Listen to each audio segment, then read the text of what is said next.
Añoranzas de electricista, de Víctor Manuel Sánchez.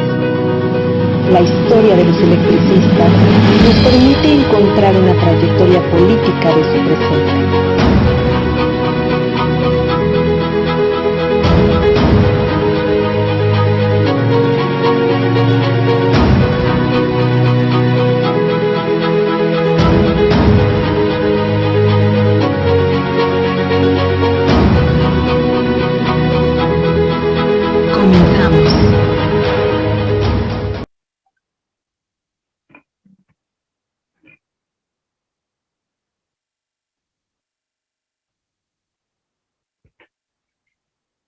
Buenos días, buenas tardes. Empezamos otra añoranza de electricistas desde Radio ESME, como todos los lunes. Agradecemos, ya lo hemos dicho siempre, el apoyo técnico, profesional del fabuloso equipo de Radio ESME. Esta tarde nos cabinea, nos apoya, nos auxilia, nos permite llegar a casa de todos ustedes. Iván Hernández, al cual, como siempre, le agradecemos. Bien, esta añoranza electricista, vamos a tratar un tema muy interesante, pero es probable que sea muy técnico y un poco les aburra. Igual, vamos a ver cómo nos sale. Pero antes de eso, como siempre, van a ser dos cosas. Una, solo para comentarles que en los 10 mandamientos de aquella época, se me olvidó bueno, estaba bien dentro del contexto y fue correcto y ya que todos lo escucharon en términos centrales, esos 10 mandamientos es desglosar las partes importantes de los estatutos, porque en muchos de ellos luego no se cumple.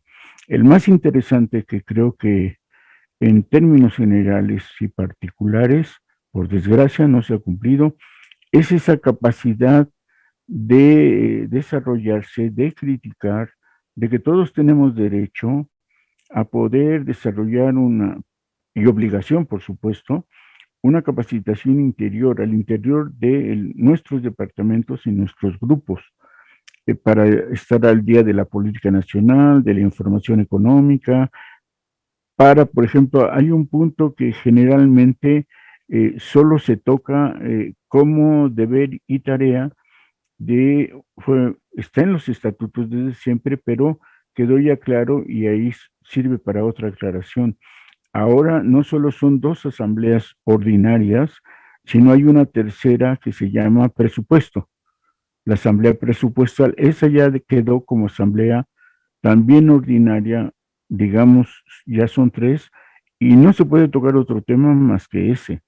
Y sobre este punto es a lo que me refiero. En este dilema, tarea, objetivo de los grupos que existen en el ESME, uno de los puntos era tener la posibilidad de en cualquier momento del año solicitar toda la información que hay del manejo de los fondos sindicales, de cómo se invierte, cómo se gasta, y en el mandamiento queda claro que dice que se solicita al secretario general el acceso a los documentos de tesorería y en 15 días se tiene que cumplir ese mandamiento. Que yo sepa, en la historia del ESME, desde que está, no el informe ni la asamblea presupuestal, a eso no me refiero, sino que ya existía la capacidad que todos los miembros del Sindicato Mexicano de Electricistas podían pedir esa información. Y era objetivo y obligación para poder comentar, criticar, ampliar o, de la muy buena manera como debería ser, proponer soluciones a los asuntos. Y no se hizo. Nunca aplicaron. En el balance general de los 10 mandamientos, no podría decir si se cumple el 60, el 70%, o sea, si no somos todos como militantes del ESME, pecadores o no. pero hay puntos que no salen bien. Y por los tiempos actuales, tendríamos necesidad de aplicar otro justo por los tiempos actuales.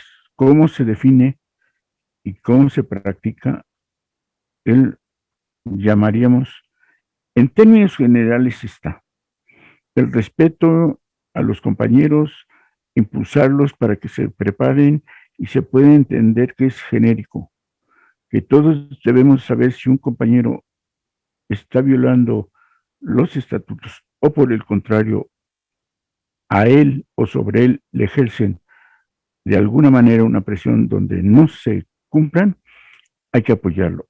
Bueno, por los tiempos actuales, insisto, tendríamos que decir ya nuestras compañeras. Es decir, esos tiempos donde en general en todo el mundo, y en especial ya lo hemos comentado, y si no les digo, el acoso sexual en la Facultad de Ciencias Políticas fue tremendo. Hay 3 edificios sindicales, perdón, es el SMAID que me gana.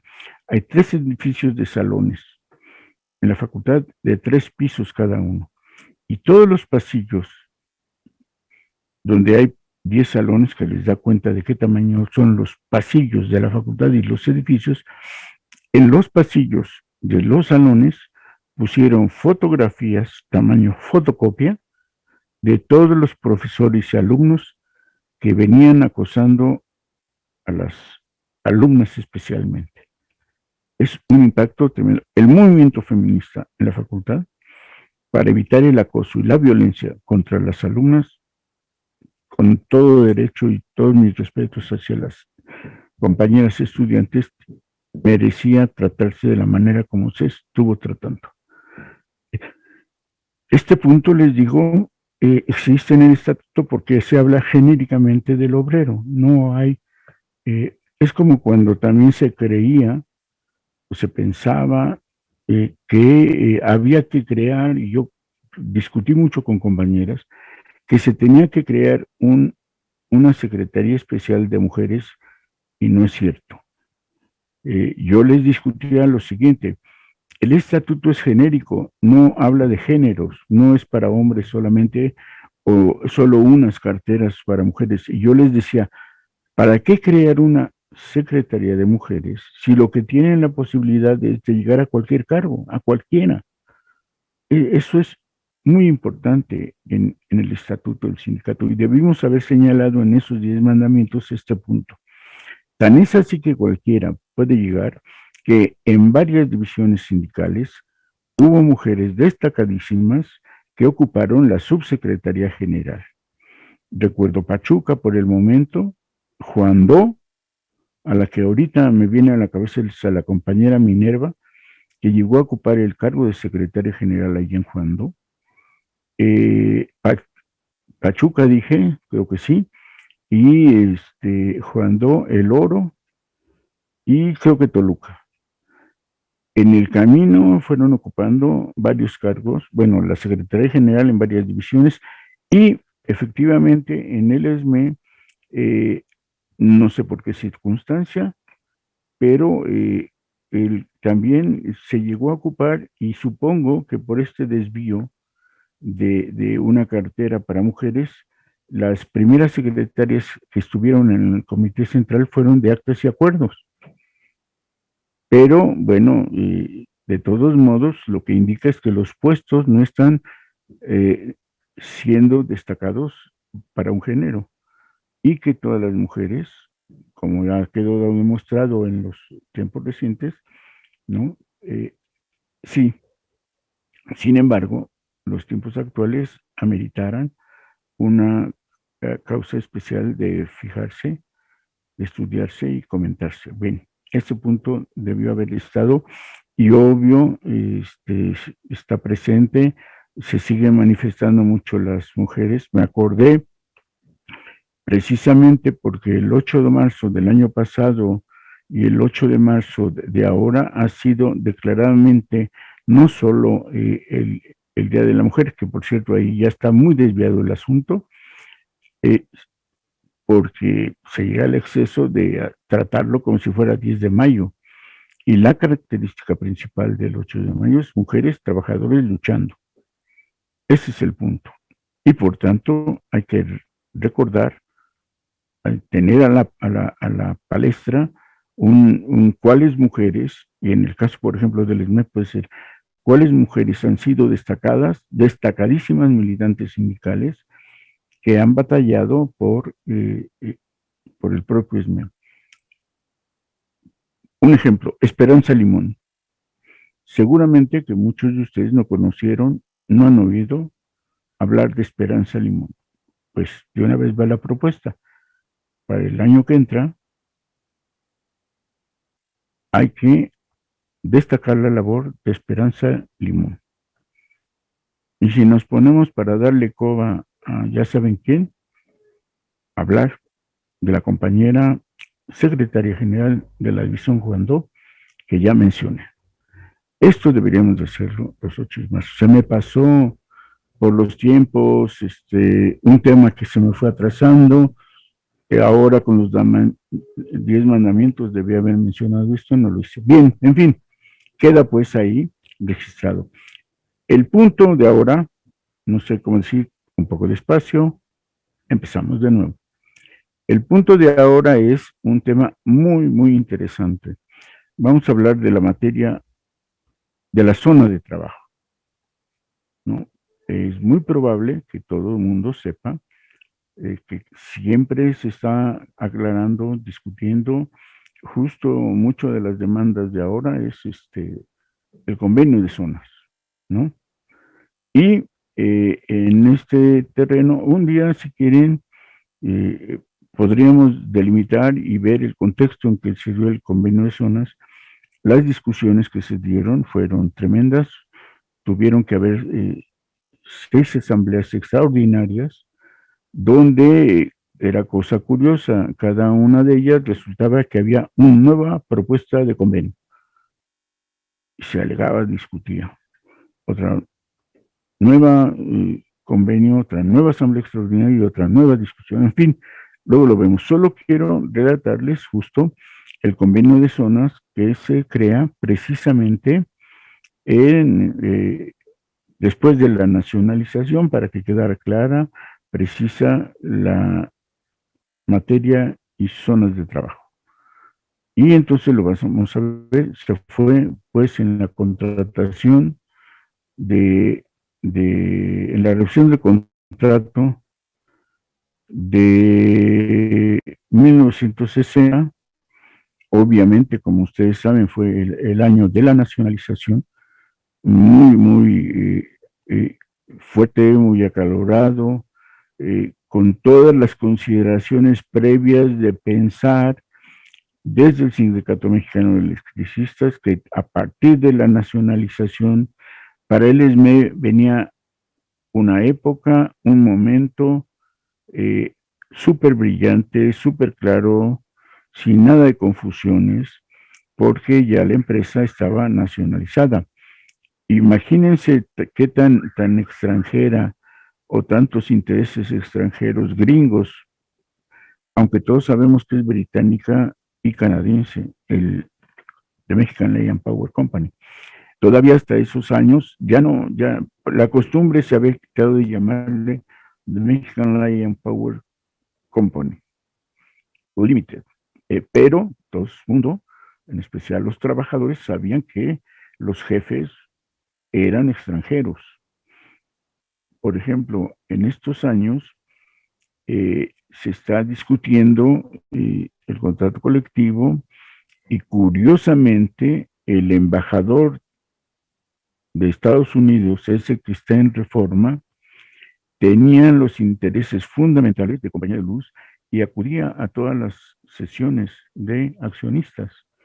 Se hacía el comentario que yo podría ahora investigarlo, siempre lo supe, siempre pensé que no era un comentario, sino una realidad, que el director de la compañía de luz y fuerza del centro había sido el director de la CIA.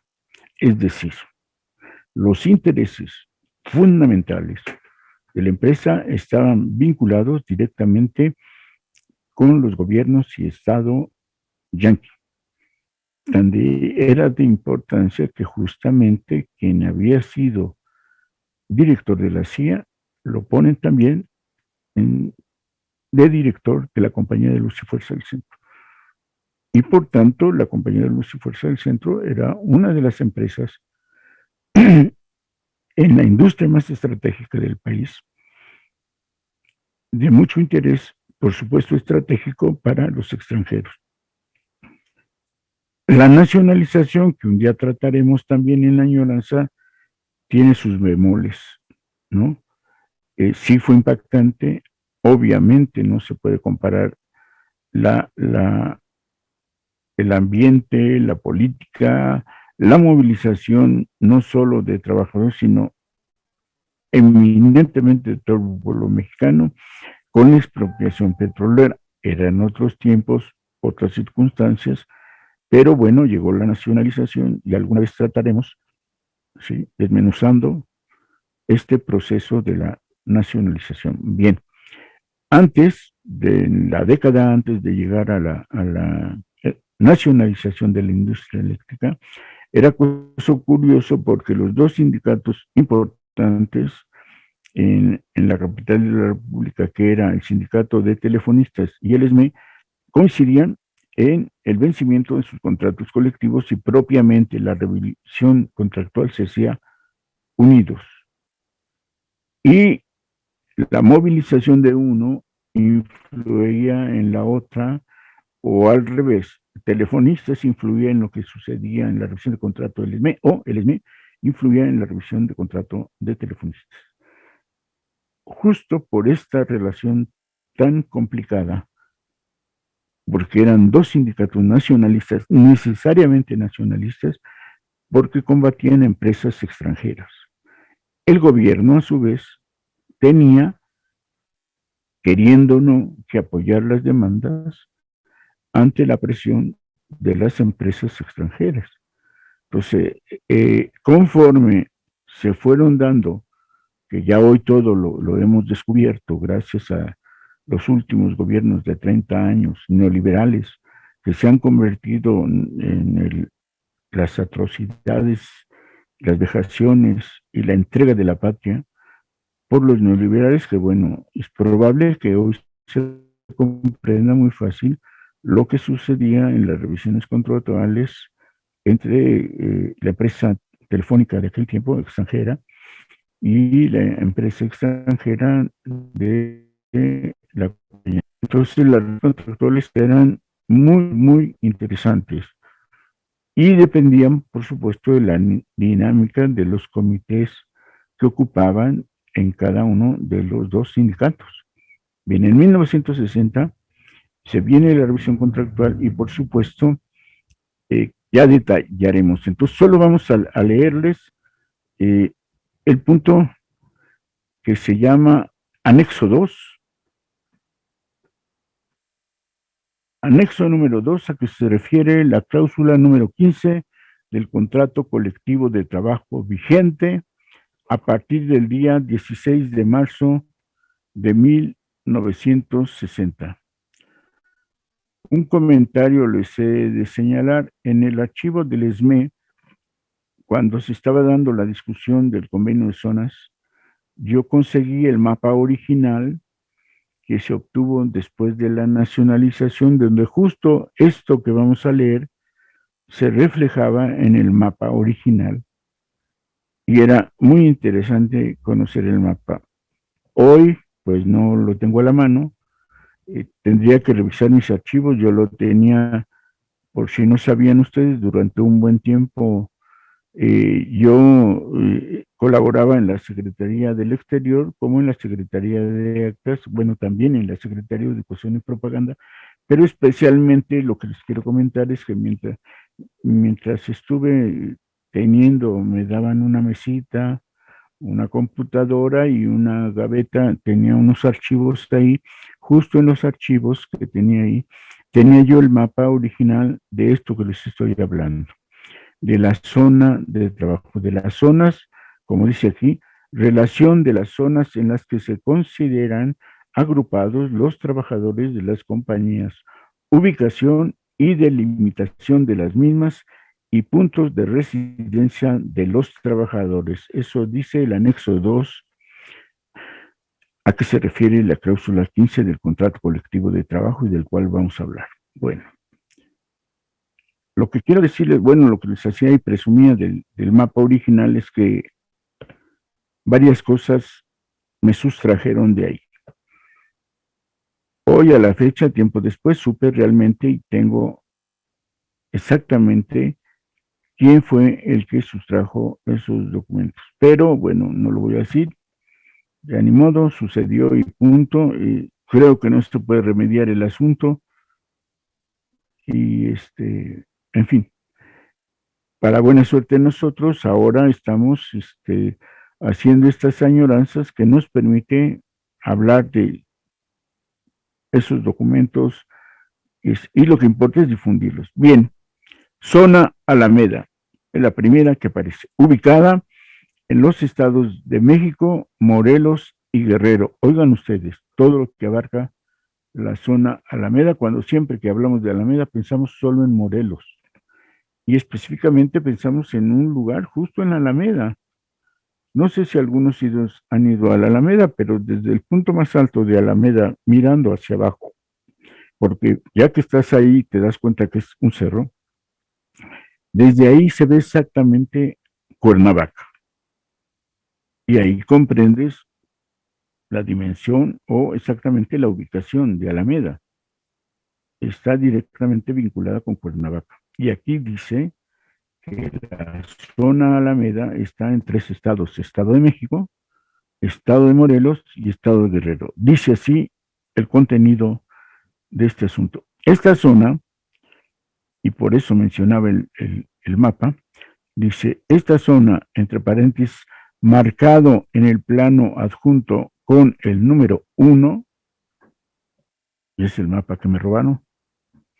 Por desgracia, ya me lo hice de mi propiedad, pero se lo robaron al ESME, se lo robaron al contrato colectivo, y ahí está un punto de los pecados que siempre mencionamos.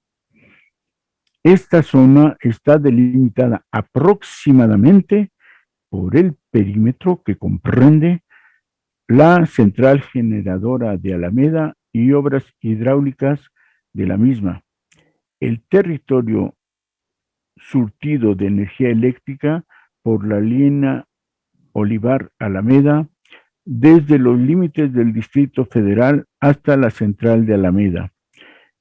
El surtido por la línea Alameda Pichagua,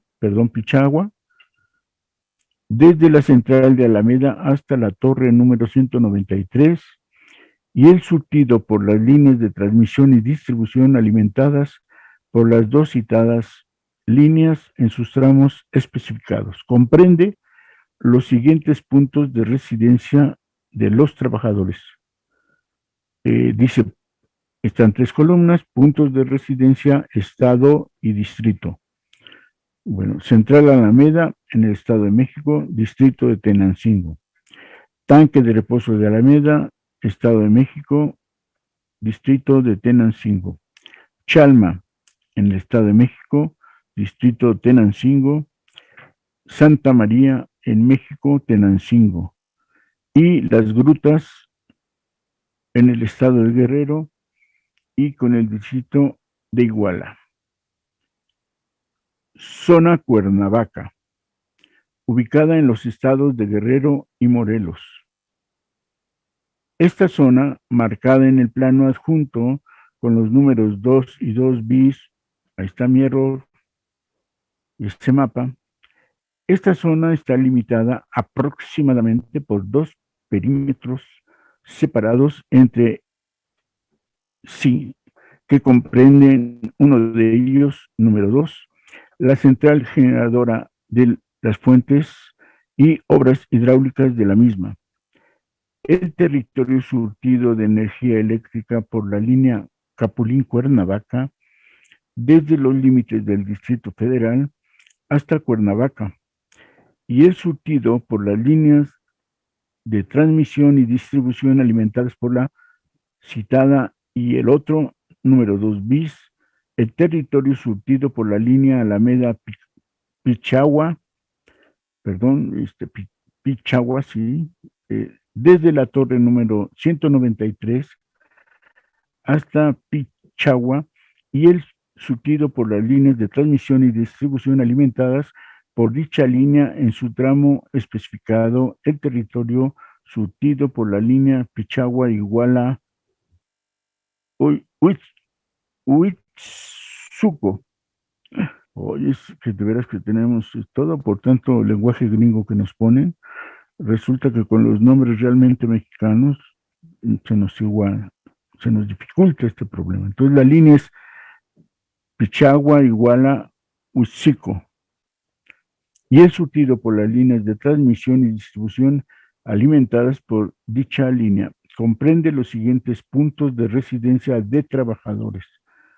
Eh, Ojalá ustedes le podríamos pedir a bueno, alguien debe saber exactamente y tener un mapa de esta zona de trabajo, pero también, sobre todo los compañeros de líneas aéreas, podrían estar, ¿no?, recabando. Ustedes hagan un esfuerzo para que vean los puntos y sabrán más o menos lo que era la zona de trabajo. Casi, casi diríamos la materia y zona de trabajo. Bien, puntos de residencia. Capulín, en estado de Morelos, en Cuernavaca. Cuernavaca, obvio, de Morelos y en Cuernavaca. Iguala, en Guerrero, estado de Guerrero, directamente en Iguala. Las Fuentes, en Morelos y en Cuernavaca. Pichagua, en Guerrero, está con el distrito de Iguala. Tasco, en Guerrero, por supuesto, con permanencia, perdón, distrito Iguala. Tres Marías, Morelos y Cuernavaca, y Tepoztlán, Morelos y Yautepec. De hecho, si nosotros nos fijamos un poco en los nombres y enseguida en los distritos, vamos vinculando, es fácil en este caso, Cuernavaca, Iguala y Yautepec, ¿no? Entonces es bastante claro este punto. Bien, ya saben lo de siempre, ¿no? Solo vamos a tratar el siguiente, y ya saben, se nos acabó el tiempo, nos veremos la próxima semana, pero en principio, zona Distrito Federal, ubicada, obvio, en el Distrito Federal. Le estoy leyendo tal cual dice el documento, ¿eh? Esta zona, marcada en el plano adjunto con el número 3, está delimitada por los límites políticos oficiales del Distrito Federal y comprende los siguientes puntos de residencia de los trabajadores. Este punto de residencia de los trabajadores, como pueden ustedes entender muy bien, es justamente donde van a estar trabajadores, y después hablaremos cómo están colocados esos trabajadores. Ciudad de México, Distrito Federal. El Olivar, Distrito Federal.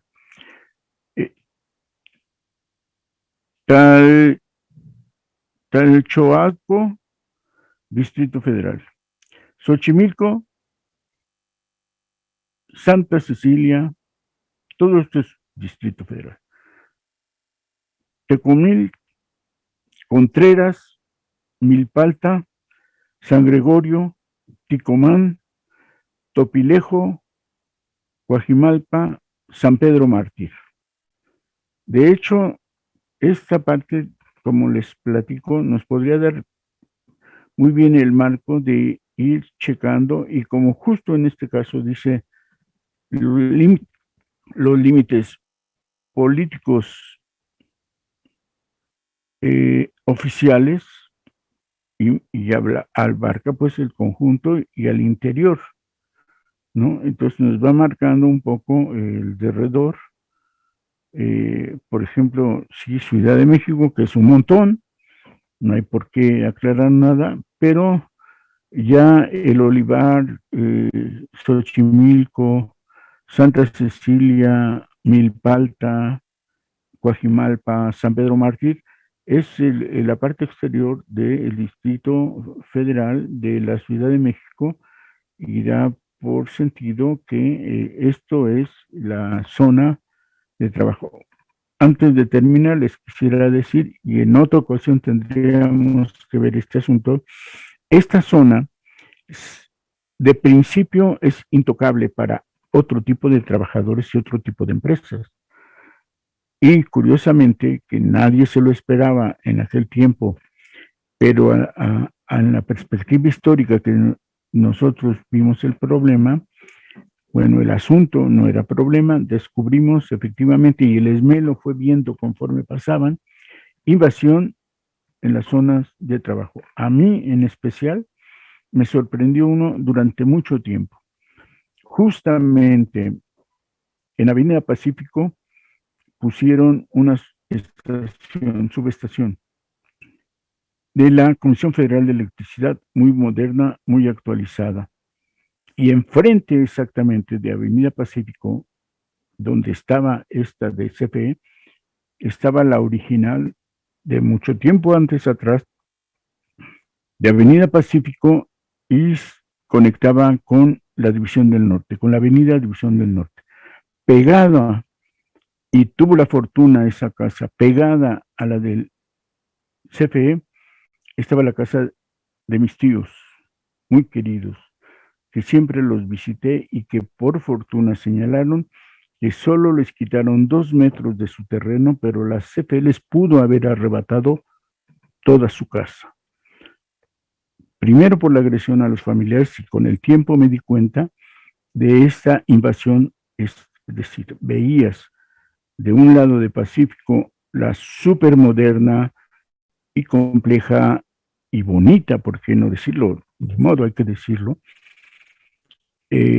subestación de Pacífico de la Comisión Federal de Electricidad, y por el otro lado la vieja y eh, pues, pues qué decir, desde los años 50, 40, es posible que mucho más vieja porque, y seguramente lo es porque fue creciendo en el Distrito Federal la compañía de luz.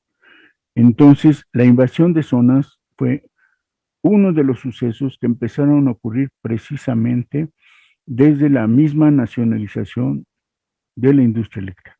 Y antes, finalmente, les quiero decir, como recuerdo, el primer decreto, el primer acto nacionalizador que se hizo en compañía de luz, el primero como orden de mexicanos, fue establecer el idioma español como el idioma oficial de la Compañía Mexicana de Luz y Fuerza del Centro, que a partir de los 60 se llamó así. Es increíble.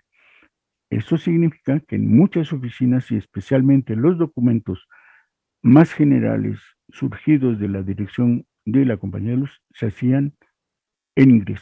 Muchas órdenes, y lo recuerdan los operadores, cuando manejaban sus máquinas en el casa, en todas las divisiones, pues, eran en inglés. Toda la maquinaria, si hoy la visitamos, bueno, hoy ya no, se están renovando, tendríamos que ir a ver, pero antes todas las instrucciones, por ejemplo, en la división de casa, yo la fui a conocer en 1972, eran en inglés. Por eso muchos trabajadores tenían que aprender el idioma inglés. Y el primer decreto nacionalizador en compañía de luz fue: el idioma oficial de la empresa es el idioma español. Punto. Parecían bien las cosas. Bien, nos vemos, se nos acabó el tiempo. Discúlpenme.